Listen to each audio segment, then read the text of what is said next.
नमस्कार, मैं डॉक्टर रामन कुशवाहा और आप देख रहे हैं single element mini treatment. Friend, आप थंबनेल में ठीक पढ़ रहे हैं। हिप ज्वाइंट नेक्रोसिस, बोन का घस जाना, गल जाना, ये हिप ज्वाइंट के बारे में बात कर रहे हैं। ये प्रोसेस आपके किसी भी बोन में हो सकता है, किसी भी ज्वाइंट में हो सकता है।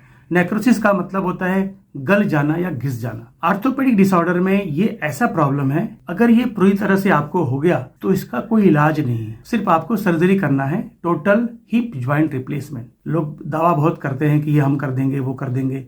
यूट्यूब पे बहुत सारे चैनल पे आप देखोगे कि लोग एवेस्कुलर नेक्रोसिस को चुटकियों में ठीक कर देंगे, ये दवा पिला देंगे, वो कर देंगे। सर, ऐसा नहीं है, मेडिकली पॉसिबल नहीं है। और हमने अभी तक लोगों को देखा है कि जो इन दवाओं को खाते गए, पीते गए, बहुत सारे प्रोसेस को ट्राई किया, लास्ट में उनको सर्जरी में जाना ही पड़ा, क्योंकि कभी पेन कम होगा, कभी ज्यादा होगा, कभी पेन कम होगा, ज्यादा होगा। फ्रेंड, आपको मैं ये समझाने के लिए वीडियो बना रहा हूं कि जब भी आपको हिप ज्वाइंट में, हिप ज्वाइंट के किस तरफ, हिप ज्वाइंट के चारों तरफ, वो एरिया समझ लीजिए आप। फ्रेंड देखिए, आपका ये हिप ज्वाइंट है, हिप ज्वाइंट के चारों ओर इस तरफ, ये बटक से थोड़ा आएगा, बटक से आने के बाद आपकी हिप के ज्वाइंट के चारों तरफ आपको हिप ज्वाइंट में, थोड़ा सा ये ग्रोइन के एरियाज में आपको कभी कभी दर्द का एहसास होगा। जैसे आप लॉन्ग समय में बैठ गए, फिर आपको दर्द जैसा लगेगा, उठेंगे, चलेंगे, फिरेंगे, दर्द कम हो जाएगा, फिर बैठेंगे, काम करेंगे, आपका दर्द चालू हो जाएगा। हिप ज्वाइंट के पेन को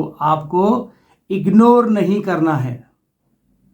आप समझ गए? ये एरिया में कोई भी दर्द हो, चाहे इस साइड में हो, चाहे इस साइड में हो, आपको अलर्ट रहना है। ये स्टार्टिंग में आपको लंबर स्पाइन से पेन हल्का सा चालू होगा, ये एरिया में पेन होगा, थोड़ा एरिया में पेन होगा, आपको लगेगा कि बैक पेन है, ठीक हो जाएगा। ऐसा नहीं होता है friend. Avascular necrosis initial stage में करने के लिए बहुत कुछ है, ठीक कर सकते हैं, बट कैसे करेंगे आपको ये समझना पड़ेगा कि एवेस्कुलर नेक्रोसिस का प्रॉब्लम आपको हो रहा है या नहीं हो रहा है। पहले L1 L2 में हल्का सा आपको लोअर बैक में हल्का सा पेन चालू होगा धीरे धीरे, कभी कभी, और हिप ज्वाइंट जैसा मैंने आपको बताया। फ्रेंड, यहीं से आपको अलर्ट हो जाना है। नहीं नहीं ठीक है, कभी कभी हो जाता है तो उसको आप इग्नोर करेंगे, ये धीरे धीरे बढ़ जाएगा। जब बढ़ जाएगा तो मैंने क्या बताया, कोई इलाज नहीं, जाएंगे, सर्जरी होगा, ज्वाइंट रिप्लेस होगा, बस हो गया। अब ये क्या होता है कि ये मेडिकल साइंस में ये एजिंग प्रोसेस है। 45, 50, 60 के रेंज में लोगों को एवेस्कुलर नेक्रोसिस होने का चांस रहता है, क्योंकि बोन बहुत ज़्यादा घस जाती है। बट इसमें फ्रेंड होता क्या है, उसका जरा आप एनाटॉमी समझ लीजिए, उसके बाद इसके बारे में हम कॉज के बारे में बात करेंगे। पहले समझते हैं इसका एनाटॉमी क्या है। फ्रेंड, ये आपका पेल्विक है, ये हिप ज्वाइंट है।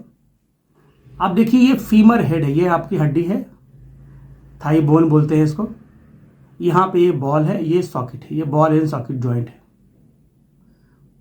फ्रेंड, आप देखिए, एक पतला सा झिल्ली दिख रहा होगा आपको, ये आर्टिकुलर कार्टिलेज है, ये चिकना सा लेवल, एक चिकना सा पदार्थ लगा रहता है स्किन, ये आपके बोन के सरफेस पे एकदम चिकना होता है, सॉफ्ट एक लेयर होता है, इसको बोलते हैं आर्टिकुलर कार्टिलेज। ये चिकनाई से आपका बोन का मूवमेंट प्रॉपरली होता है। जब चिकनाई खत्म होती है तब यहाँ पे दर्द शुरू होता है। चिकनाई धीरे धीरे कम होती है, उसकी रीज़न क्या है, कॉज क्या है, हम आपको बताएंगे। फिर धीरे धीरे स्थिति ऐसी आती है, ये पहले कार्टिलेज घसेगा, उसके बाद बोन धीरे धीरे इरोजन होना शुरू हो जाएगा, बोन घसना शुरू हो जाएगा, कुछ ऐसे। एक्सरे में आप देखेंगे तो देखिए, ये जो आपका फीमोरल हर्ट दिख रहा है यहाँ पे, ये दिख रहा है एकदम स्मूथ है, ये नॉर्मल हिप ज्वाइंट है।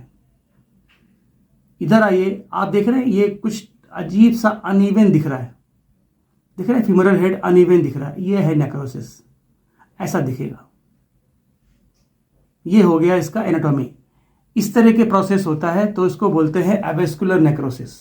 फ्रेंड, एवेस्कुलर नेक्रोसिस साइंस बोलता है एजिंग प्रोसेस, बट ऐसा नहीं है।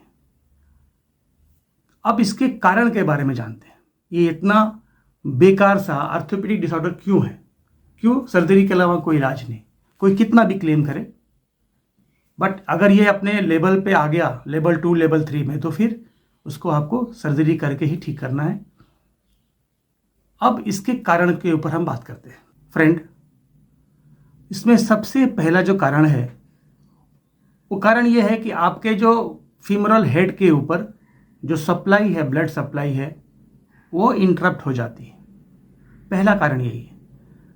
जब इंटरप्ट होगा तो वहाँ पे नर्सिंग कम होगा और बोन धीरे धीरे डीजेनरेट होना शुरू हो जाएगी, कार्टिलेज घसना शुरू हो जाएगा। इसका रीज़न क्या है? तो रीज़न बहुत सारे हैं। पहला रीज़न समझते हैं कि हमने हमेशा बोला L1 L2 lumbar spine 1 and 2 में जब आपका नर्व पिंचिंग होता है तो फीमोरल हेड को सप्लाई, नर्सिंग सप्लाई बंद हो जाती है, कम हो जाती है, ब्लड सप्लाई इंटरप्ट होता है। उसको समझते हैं पहले कि यहाँ पे एनाटॉमी क्या है, कैसे हो रहा है। फ्रेंड, ये हमारा स्पाइन है, cervical, dorsal, lumbar and sacral. अब यहाँ पे जब वहाँ पे डॉर्सल आपका थोरेसिक रीजन 12 खत्म होता है तो 11 शुरू होता है। ये L1 और L2 के बीच में कुछ इस तरह से नर्व पिंच होती है। दिख रहा है आपको ये नर्व, यहाँ पिंच नर्व है ये। जब ये पिंच नर्व होगी तो आपका जो हिप ज्वाइंट है यहाँ पे नर्सिंग प्रॉपर नहीं पहुँचेगा। तो देखा जाए तो ये एक तरह का बैक प्रॉब्लम भी है, लंबर स्पाइन से जुड़ा हुआ। ये नर्व पिंच होता है, दिख रहा है आपको, ये L1 L2 है। L1 L2 वर्टिब्रा, बीच में ये डिस्क है, डिस्क ने आपके ये नर्व को पिंच किया हुआ है। तो यहां से आपका प्रॉब्लम शुरू होता है। अब ये कॉजेज में पहला मैंने आपको एनाटॉमी के थ्रू एक्सप्लेन किया है। फ्रेंड, इसके बहुत सारे कारण भी हैं। आप बीमार हैं, आप स्टेरॉइड इंजेक्शन ले रहे हैं, स्टेरॉइड का ट्रीटमेंट ले रहे हैं, जिससे अस्थमा हो गया है आपको, पल्मोनरी फाइब्रोसिस का प्रॉब्लम है, कुछ ऐसा रेयर डिजीज़ है जिसके लिए आपको स्टेरॉइड लेना है।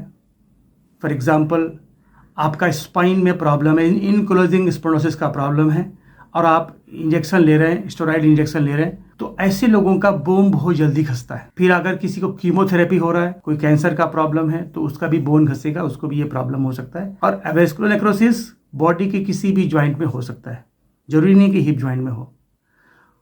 जो मेरे हिसाब से जो सबसे बड़ा कारण है फ्रेंड, वो है abuse of your hip joint.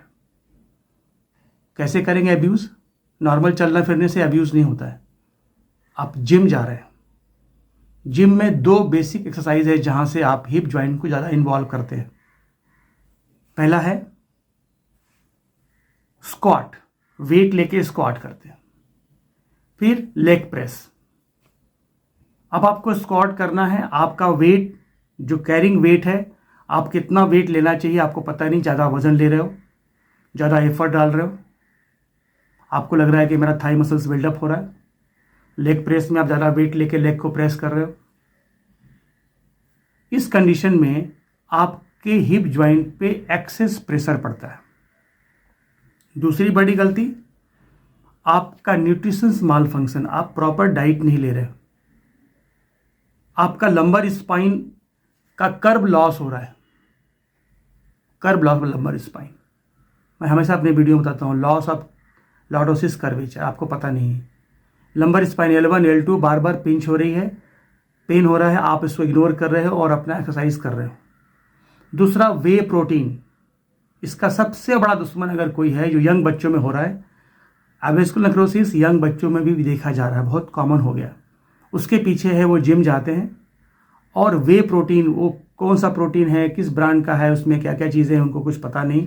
जो भी रिकमेंड किया गया वो ले रहे हैं, कैसे ले रहे हैं, जो उसको लेने का तरीका है वो प्रॉपर फॉलो नहीं हो रहा है।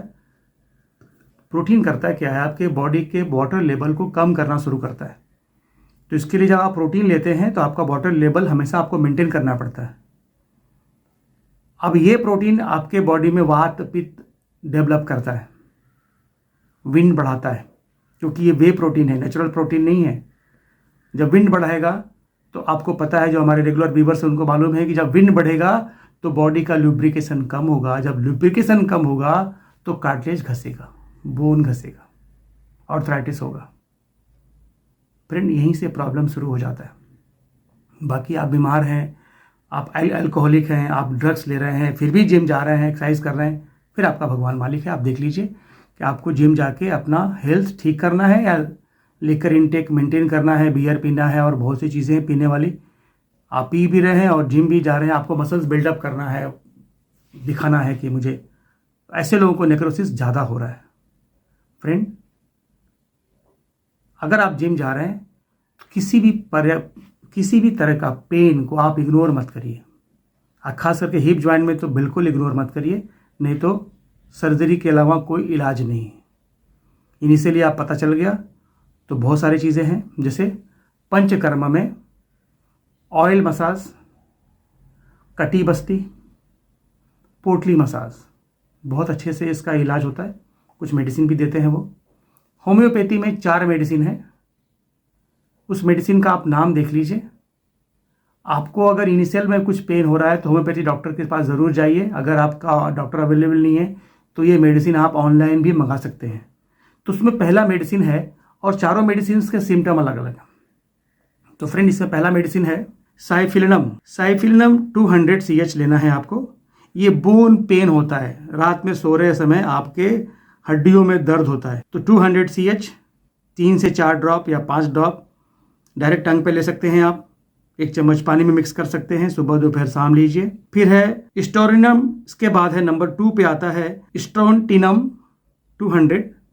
ये फीमोरल हेड मतलब थाई बोन का जो हेड है, इसको फीमोरल हेड बोलते हैं, जिसे आपको मैंने बताया।